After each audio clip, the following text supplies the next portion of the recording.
Muito bem, o texto então, Colossenses capítulo 2. A minha exposição, não hoje, mas ao longo desse mês, será Colossenses 2, do 1 ao 5. Ok, Isaac?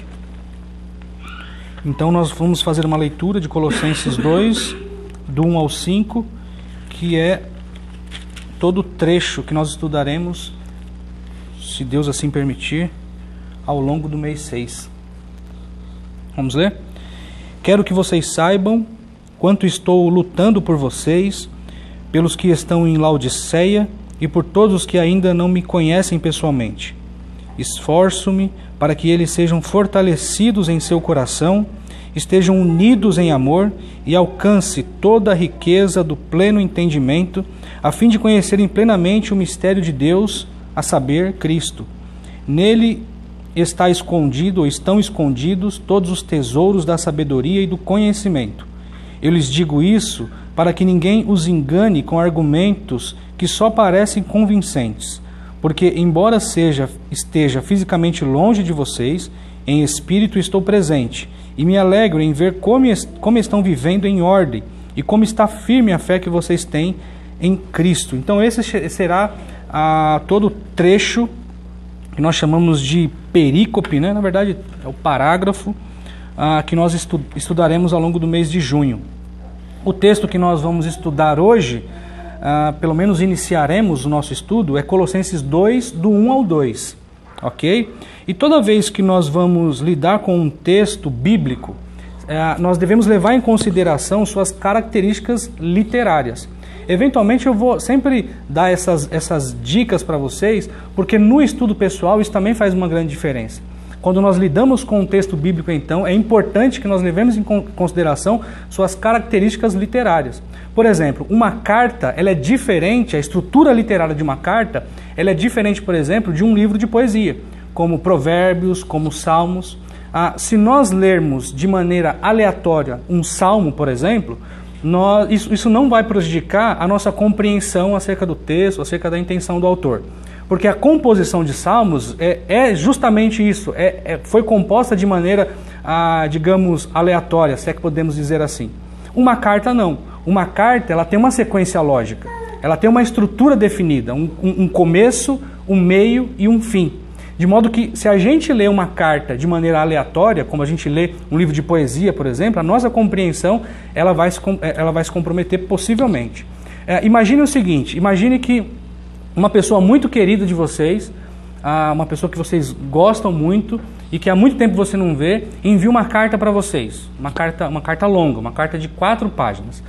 Você vai cometer um erro se você, ao se propor a ler essa carta, você lê, por exemplo, na segunda-feira você lê o final da carta, página 4, depois na terça-feira você lê a página 2 e assim sucessivamente. Possivelmente você vai ter dificuldade em compreender qual que é a intenção de quem te escreveu e vai ter uma dificuldade também em compreender o conteúdo daquela carta, porque a carta ela segue, ou pelo menos deveria seguir, dessa pessoa querida, né, uma estrutura lógica. As cartas que nós encontramos na Bíblia, por exemplo, as epístolas, ela tem uma sequência lógica também. Tem um começo, tem um meio e tem um fim. E isso é muito importante quando nós lidamos com o texto de Colossenses, porque se nós desconectarmos o capítulo 2 do que nós estudamos até aqui, nós teremos uma dificuldade na compreensão, ok? Então, o ideal é que nós, quando nos propusermos a estudar o capítulo 2, o capítulo 3 e o capítulo 4 de Colossenses, ou nos propusermos a estudar qualquer carta, é importante que nós entendamos ou seguimos a sequência lógica desta carta. Por favor, você pode fechar essa porta? Porque hoje as crianças estão com os ânimos aflorados. Muito bem, então o que eu ia dizendo para vocês é que nós devemos considerar o capítulo 2 como parte do capítulo 1, obviamente. Isso parece muito óbvio, não é mesmo? Mas o que nós vemos eventualmente, e aí as pessoas que vieram de igrejas neopentecostais ou pentecostais vão saber bem do que eu estou falando. Era muito comum, eu lembro bem disso, que as pessoas se aproximavam uma das outras e diziam o seguinte: tira uma palavra aí para mim. Você já ouviu essas coisas aí? Tira uma palavra para mim. Já viu também, Alex? A gente ri para não chorar, na verdade, né? Parece que é uma caixinha de promessas, né? E isso era muito comum. Então, você se aproximava de alguém, Isaac, na igreja, eu lembro disso, e a pessoa falava assim: ô irmão, tira uma palavra aí para mim. E o que era tirar uma palavra? Você abria a Bíblia aleatoriamente e lia uma palavra. E aquilo era como se Deus estivesse falando com aquela pessoa. Ok? Bom, o que isso pode levar, eu não preciso nem dizer, né?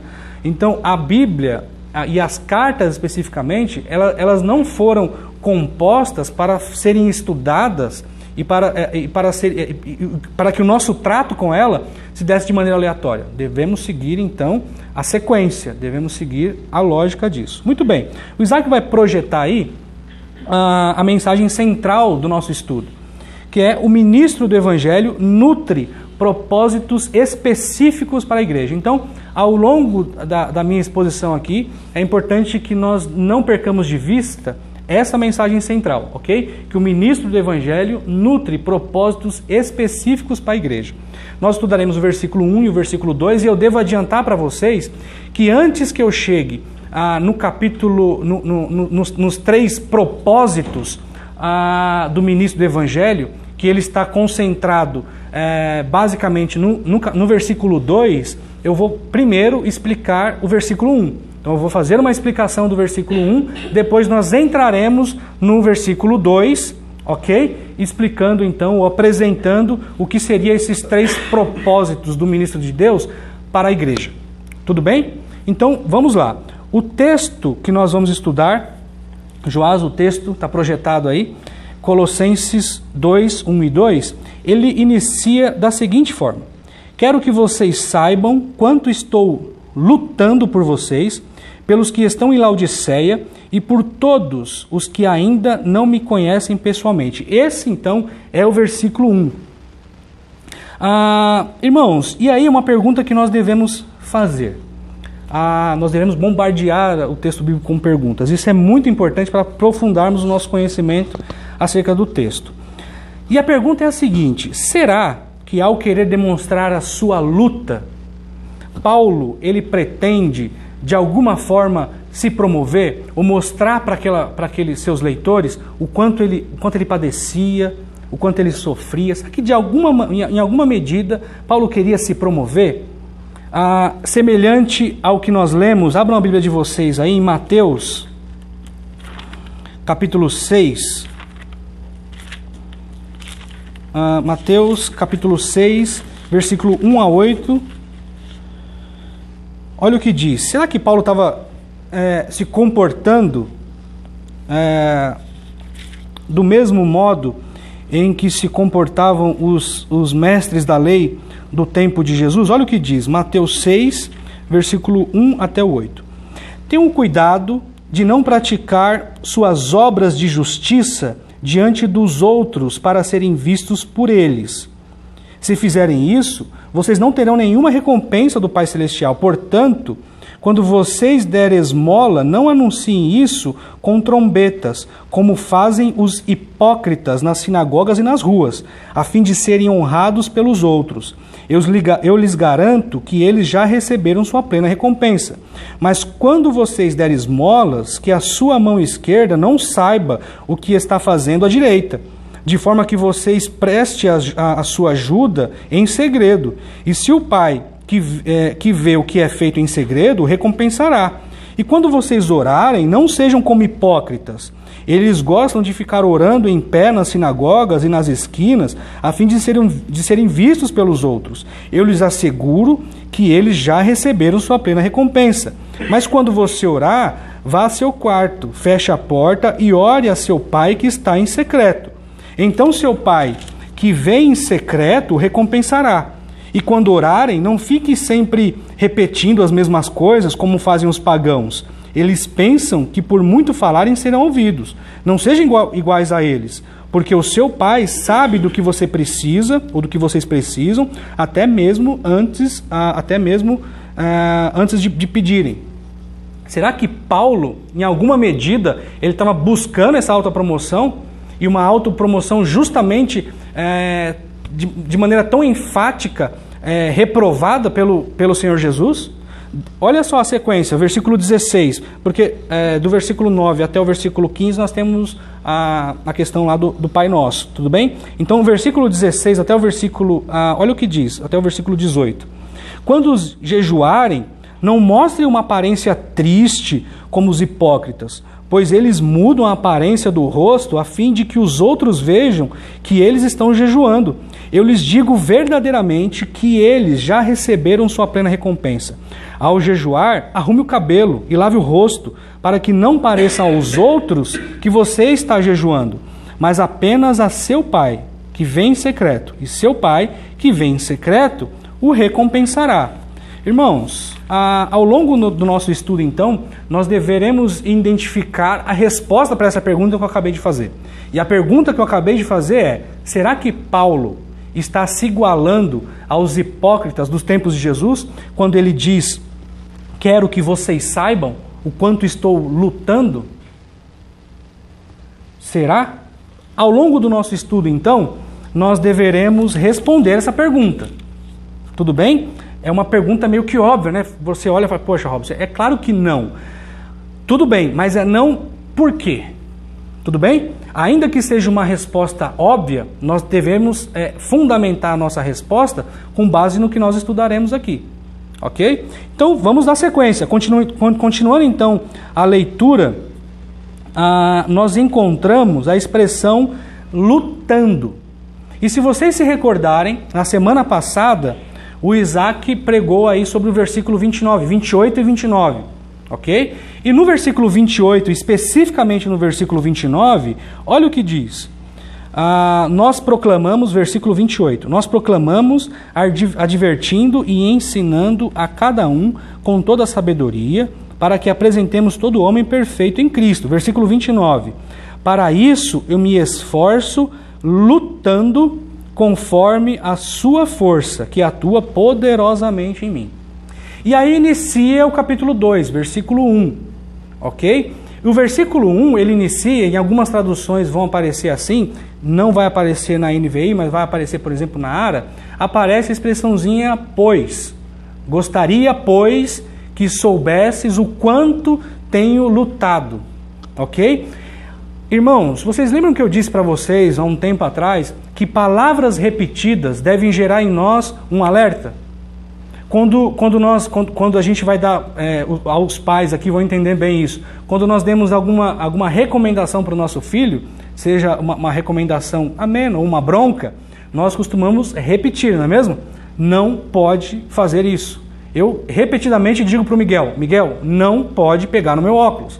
Não pode, não pode. Eu repeti isso e repito isso quase que de maneira muito enfática, quase que diariamente. E por que eu falo não pode, não pode, não pode e não pode? Porque ele precisa saber definitivamente que não pode, ok? No texto bíblico é a mesma coisa. Palavras repetidas devem chamar nossa atenção.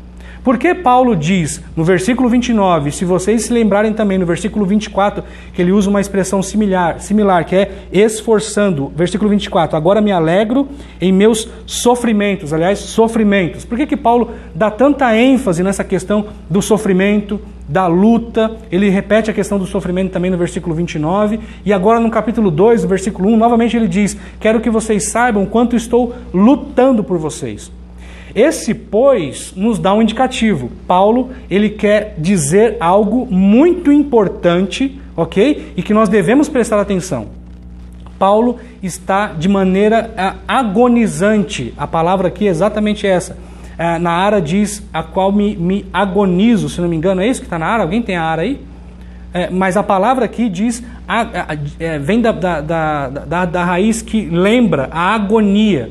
Paulo trabalhava de maneira quase que agonizando ali, de maneira enfática, ele se debruçava sobre o seu trabalho. E essa palavrinha, ela é emprestada de um termo que lembra os jogos da época, os jogos gregos da época, onde os atletas, eles se dedicavam de maneira enfática ali, se jogavam no seu treinamento e no grande dia do campeonato eles iam até o fim, passavam por cima de qualquer barreira a fim de alcançar ali o prêmio de conseguir a vitória. Então, essa expressãozinha que Paulo usa, lutando,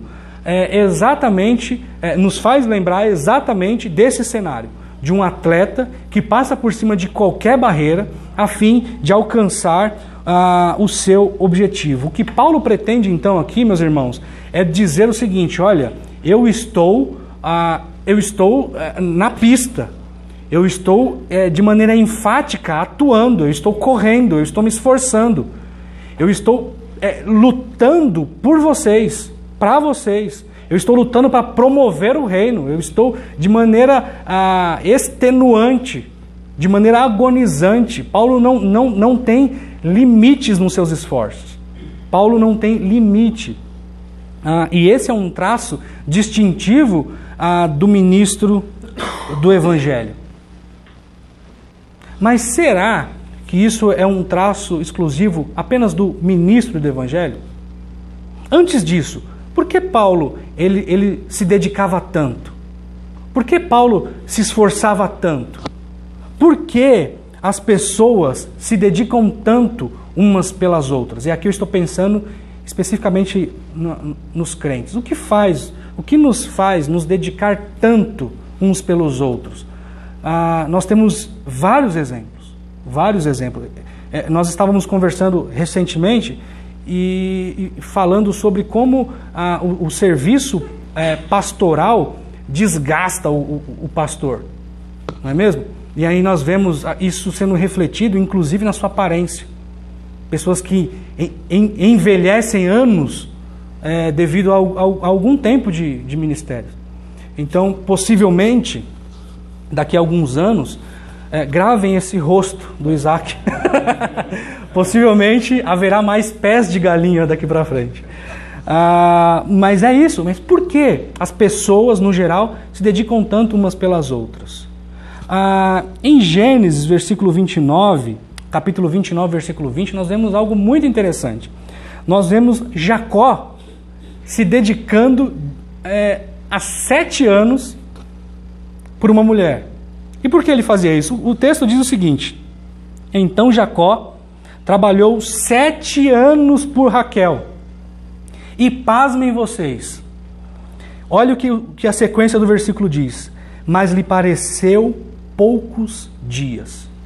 Jacó trabalhou 7 anos, entre aspas, de graça, ou pelo menos sem retorno financeiro nenhum, por causa de Raquel. E por que ele fazia isso? Olha aí a parte C do versículo. Então Jacó trabalhou 7 anos por Raquel, mas lhe pareceu poucos dias, tanto que a amava, ou devido ao tanto que ele a amava. Bonito isso, né?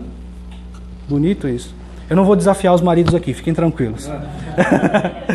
Jacó trabalhou então 7 anos como se fossem poucos dias, porque ele amava Raquel. Ele amava Raquel. E o que dizer então, meus irmãos, de pais e mães, por exemplo, que se dedicam dessa mesma forma, de forma tão enfática, pelos seus filhos? O que leva um pai e uma mãe se dedicarem tanto, anos a fio, desde o dia em que desde o dia que recebe a notícia de que serão pais, os pais já se dedicam pelos filhos. E isso vai até o fim, não é mesmo? É até o fim, não é, irmão Flora? Não tem fim. E por que essa dedicação? Por que esse empenho? Por que isso? Parece que é por amor. Da mesma forma que Jacó trabalhou 7 anos por Raquel, por amor, parece que esse trabalho enfático dos pais com relação aos seus filhos, essa luta ferrenha por eles, é também por amor. E o que dizer também de maridos e esposas que se dedicam no seu casamento para salvá-los, para salvar o casamento? Por que tanta dedicação? Por que tanto empenho? Por que tanto desdobramento? Né? Não é desdobramento a ideia aqui é abrir mão de si, né? A ideia é essa. Por que abrir tanta mão de si por causa do cônjuge? Por amor, mães que, em processo de gestação, porque durante todo o período de gestação, tanta preocupação, tanta luta, tanto cuidado. E aí, quando chega no finalzinho do período de gestação, aí vem as contrações e dores, e precisa suportar isso, essas dores de parto. Por que isso? O que leva uma pessoa a suportar isso em troco de pegar o seu filho no colo e dizer, olha, finalmente, agora eu estou com meu filhinho nos braços. Por que as pessoas dedicam tanto umas pelas outras? Olha o que diz Gálatas, capítulo 4, versículo 19. Paulo se referindo à igreja da Galácia. Meus filhos, novamente estou sofrendo dores de parto por sua causa, até que Cristo seja formado em vocês. Paulo também trabalhava de forma extenuante em favor da igreja. Por que, meus irmãos? Por que esse desdobramento? Por que abrir mão de si em favor do outro? Lembre-se, nós estamos falando aqui nós estamos falando aqui da luta de Paulo em favor dos seus leitores. E nós estamos discutindo agora o que leva uma pessoa a lutar, a se esforçar, a perseverar tanto em favor do outro. Paulo, ele diz em Romanos capítulo 9, versículo 1 até o versículo 4, que ele preferiria ser amaldiçoado em favor do seu povo, se isso fosse possível. Aí pensando no povo de Israel. O que leva Paulo a ser tão radical a esse ponto? Novamente, o que leva ele a fazer isso é o amor. Jacó, o amor por Raquel, os pais, o amor aos seus filhos, os cônjuges, num amor recíproco ali, um pelo outro, a mãe pelo filho, Paulo pela igreja e pelo seu povo. É o amor sempre direcionado a alguém. Mas, irmãos, aqui vem um ponto de alerta muito importante. Porque quando nós falamos de amor, e nós estamos falando aqui de amor e tudo mais, desse amor sempre direcionado, canalizado em alguém, nós não podemos perder de vista o perigo que é isso também. Por que é perigoso? Porque, Robson, veja como Paulo se dedicava pela igreja. Olha o amor que ele tinha pela igreja e tudo mais. E por que eu digo que é perigoso, meus irmãos? Porque se nós amarmos o nosso cônjuge, ou seja lá quem for, nosso filho e tudo mais, sem que antes, ou sem que isso seja resultado do nosso amor por Cristo, por Deus, nós corremos um sério risco de nos tornarmos idólatras. Então, quando Paulo diz o seguinte, olha, eu quero que vocês saibam o quanto estou lutando por vocês. É lógico, Paulo amava a igreja. Abram a Bíblia de vocês em Filipenses, capítulo 3, do versículo 8 até o versículo 10. Olha o que diz. Mais do que isso, considero tudo como perda, comparado com a suprema grandeza do conhecimento de Cristo, meu Senhor, por quem perdi todas as coisas. Eu as considero tudo como esterco para poder ganhar a Cristo. Versículo 9. E se encontrado nele, não tenho a minha própria justiça que procede da lei, mas que vem mediante a fé em Cristo, a justiça que procede de Deus e se baseia na fé. Quero conhecer a Cristo, o poder da sua ressurreição e a participação em seus sofrimentos, tornando-me como ele em sua morte. Irmãos, o que rege Paulo, o que move Paulo em amor pela igreja é, antes de tudo, um amor genuíno por Cristo. E isso deve nortear as nossas relações. Porque se nós, em algum momento, temos amado mais nossa esposa, nossos filhos, nosso ministério, mais do que a Cristo, na verdade, nós estamos cometendo um grande erro. Estamos nos tornando verdadeiros idólatras. E alguém já disse que isso é um perigo também, porque o alvo desse amor sofre. O alvo desse amor sofre. Por quê? A minha esposa, por exemplo, se eu sou desse tipo, que ama a esposa mais do que a Cristo, a minha esposa, ela é amada, não como deveria ser amada, mas ela é amada de forma errada, sob o prisma errado. Ela é amada como um ídolo. O meu filho é amado como um ídolo. Então é importante que nós não percamos de vista essa realidade. Devemos amar a Cristo, devemos amar a Deus. E o resultado desse amor, o resultado disso, vai ser um amor genuíno por quem está à nossa volta, pelas coisas que a gente tem, e seja lá o que for. Nós devemos amar os nossos filhos? Claro. Devemos amar os nossos cônjuges? Claro que sim. Nosso ministério, nosso trabalho, devemos amar sim. Mas isso deve ser consequência, antes de tudo, de um amor genuíno por Cristo Jesus. E isso, meus queridos, isso faz toda a diferença. Muito bem, meus irmãos. Então Paulo estava preso e ele diz: olha, eu estou lutando por vocês. E por que eu dei essa ênfase no Paulo estava preso? Porque como se dá, imaginem só, Paulo estava preso. Como se dava essa luta em favor dos seus leitores? Como Paulo lutava estando preso? Nós sabemos, meus queridos, que a prisão de Paulo, ela era uma prisão domiciliar. Paulo estava preso em Roma, ele alugou uma casa lá em Roma, nós vemos isso em Atos, capítulo 28, ok? Do 30 até o 31, na verdade, praticamente o capítulo inteiro fala sobre isso, do julgamento dele e tudo mais, mas especificamente no versículo 30 até o 31 do capítulo 28, nós vemos que Paulo aluga uma casa e ele fica preso aí, numa prisão domiciliar. E nós vemos nesses dois versículos também que Paulo pregava o evangelho livremente. Então Paulo continuava, claro, dentro das suas limitações, continuava a pregar o evangelho mesmo estando preso. Ok? Mas notem, a pregação do evangelho, nesse contexto de Paulo, se dava a pessoas que estavam próximas dele. Ok? Paulo pregava o evangelho para quem estava tendo contato ali com ele. E o texto que nós lemos, no versículo 1, diz que Paulo, e aí o versículo 2 também, diz que Paulo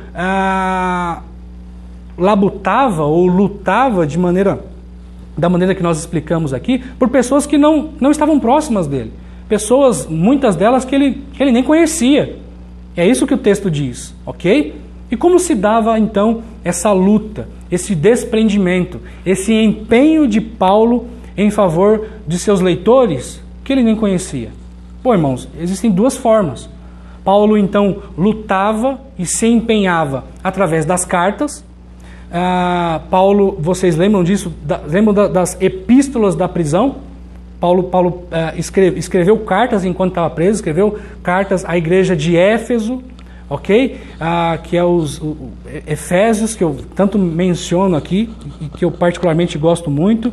Nós temos Filipenses, Filemão, ok? E a carta de Colossenses. São 4 cartas que Paulo escreveu estando preso. E Paulo dá orientações riquíssimas nessas cartas, tanto que nós estamos há 6 meses estudando só o capítulo 1. E é hoje que nós entramos no capítulo 2. Lições riquíssimas que Paulo, de maneira enfática e lutando ali por meio das dificuldades e tudo mais, ele compõe para que os seus leitores fossem, de maneira adequada, instruídos. Essa é uma forma. Ok? A outra forma, meus queridos, é por meio da oração. A oração, ela pode ser considerada como uma luta?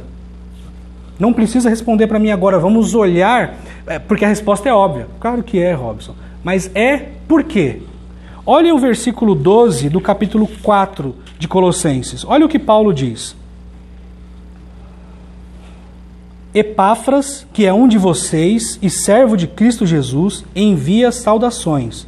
Ele está sempre batalhando. É a mesma palavra, é a mesma palavrinha que nós vemos aqui no capítulo 2.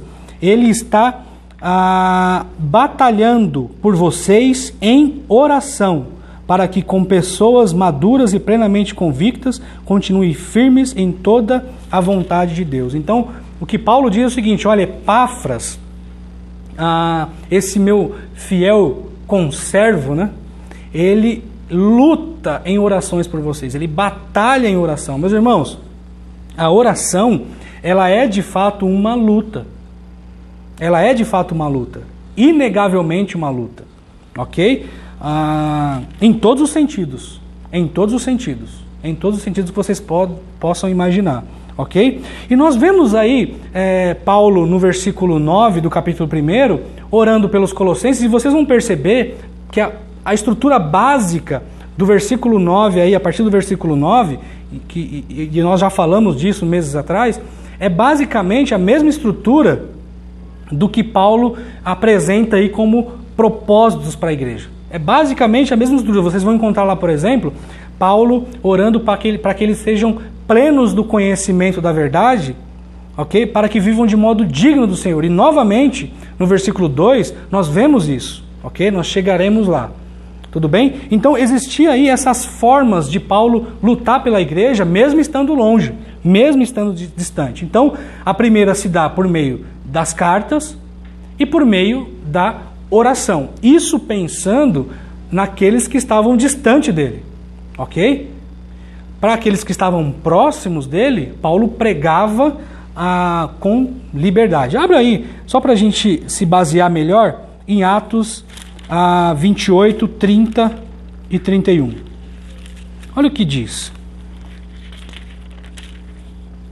Atos 28,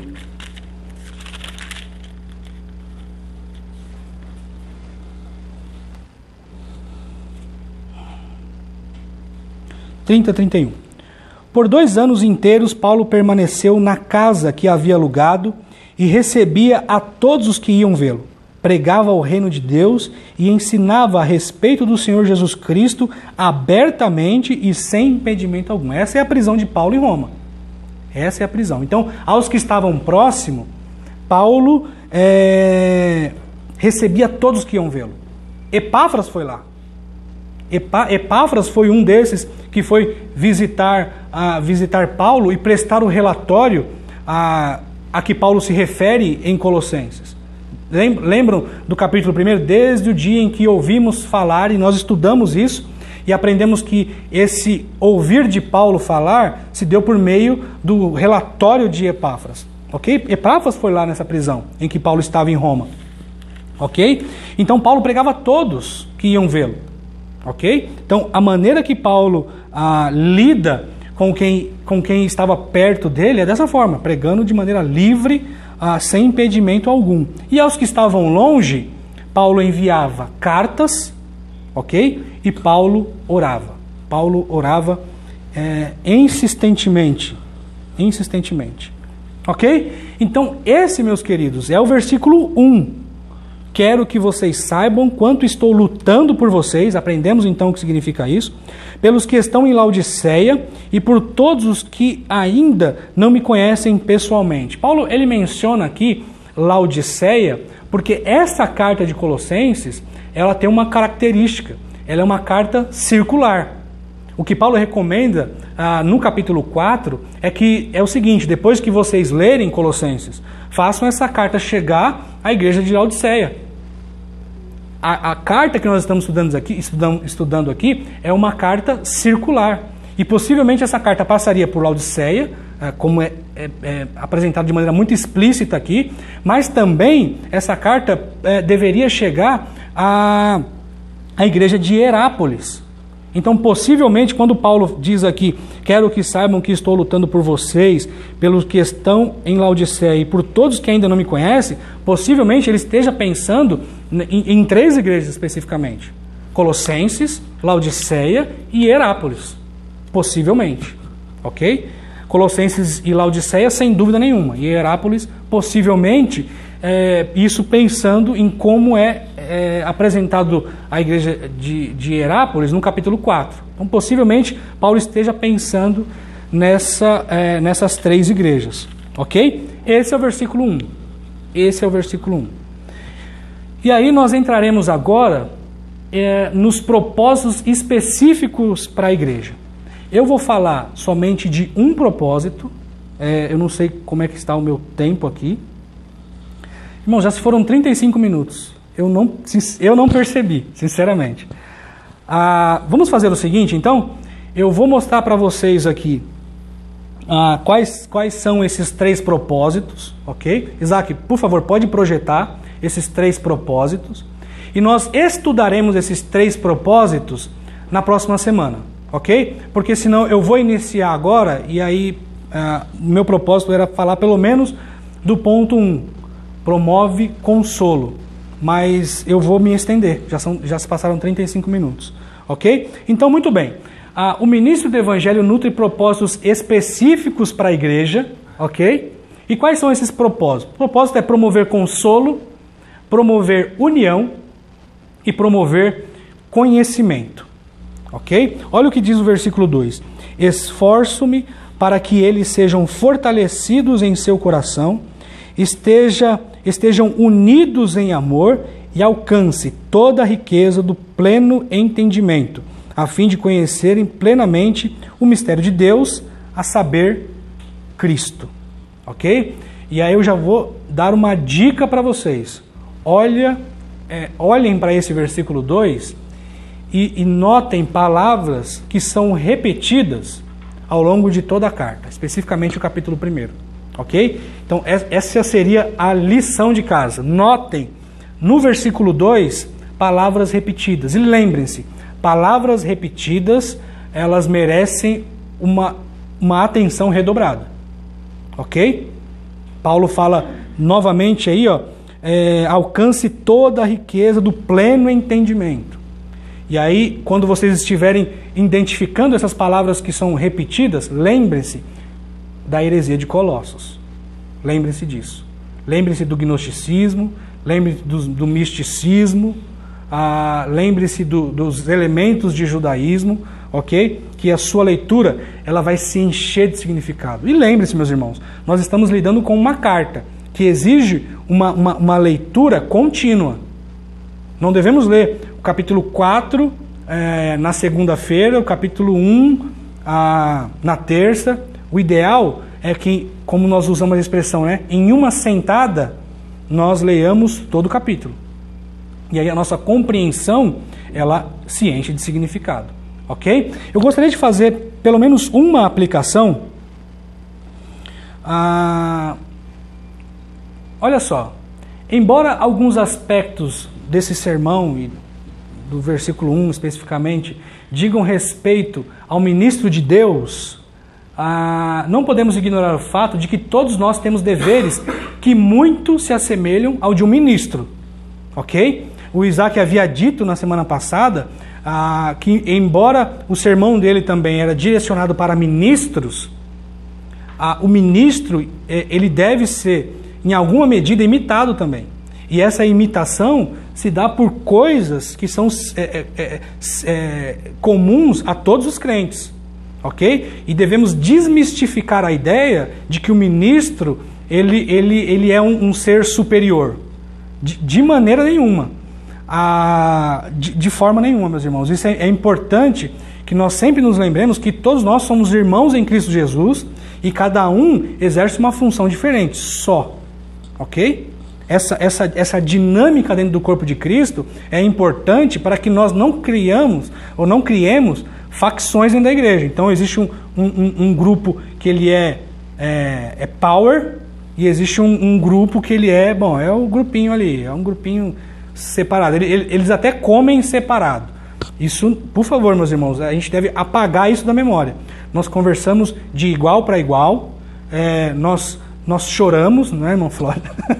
Nós choramos, nós somos gente como todos os outros.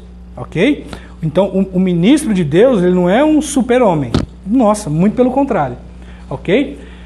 E quais são, então, esses aspectos que se assemelham? Eu dei alguns exemplos aqui.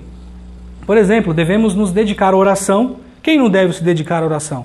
Nós lemos em Atos, por exemplo, que os ministros de Deus estavam lidando com uma dificuldade ali. que é uma dificuldade em termos assistenciais, ele precisava prestar auxílio social aos irmãos, mas o conflito é que, fazendo isso, eles estavam com dificuldade em pregar e se dedicar à oração.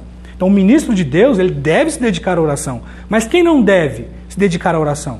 Somente o ministro deve se dedicar à oração? De maneira nenhuma, ok? Então, por exemplo, um ministro e todo o corpo de Cristo deve se dedicar à oração, deve amar a Cristo, ok? Deve consolar nossos queridos e amá-los. Todos nós, sejam ministros ou não, devemos nos dedicar à oração, devemos amar a Cristo, devemos consolar nossos queridos e amá-los genuinamente, ok? É importante que nós não percamos essas coisas de vista. E existem várias formas de fazer isso. Várias formas, ok? De exercer essas coisas. Basta você se perguntar quantas vezes você ora por dia, por exemplo. Você só ora quando vai dormir, ora com aquele soninho? Nossa, Senhor abençoe o diabo, amém. Como é que é essa sua oração? Senhor, tu sabes, amém. Como é que você evidencia o seu amor a Cristo? Você se diz crente, servo do Senhor. A sua vida evidencia esse amor a Cristo? No seu trabalho, nas coisas que você faz? Como é que você consola seus queridos? Você tem medo de perguntar, e aí, tá tudo bem? Tá bem mesmo? Como é que tá a vida aí? Você tem medo de perguntar isso para as pessoas? Às vezes dá medo mesmo, né? Às vezes você se aproxima e fala, isso não está bem, eu só vou falar e aí. Devemos nos aproximar dos nossos queridos, consolar aqueles que estão abatidos e amá-los genuinamente. Ok? Meus queridos, é isso então. Na próxima semana nós daremos sequência na exposição do versículo 2 e ao longo do mês nós finalizaremos, se Deus permitir novamente, esses versículos que vão do 1 até o 5. Ok? Vamos orar a Deus agradecendo por esse período nosso aqui. Poderoso Deus, muito obrigado pela bondade e pelo amor que o Senhor tem derramado sobre a tua igreja. Muito obrigado porque o Senhor tem sido muito, muito fiel a nós. O Senhor tem nos dado grandes exemplos de homens de Deus a quem devemos seguir, a quem devemos imitar. Nos ajuda, Senhor, assim como Paulo, lutar pela igreja, lutar pelos nossos queridos, que nós o amemos com dedicação e despreendimento, mas que esse amor, Deus, seja um desdobramento do amor que nós temos pelo nosso grande resgatador, nosso Senhor Jesus. Que Ele nutra em nossos corações o amor genuíno, para que nós tenhamos condições de amar de maneira correta os nossos queridos. Nos ajuda, Senhor, a sermos fiéis a Ti, dedicado à prática de boas obras, que nós sejamos, Deus, um povo distinto deste mundo.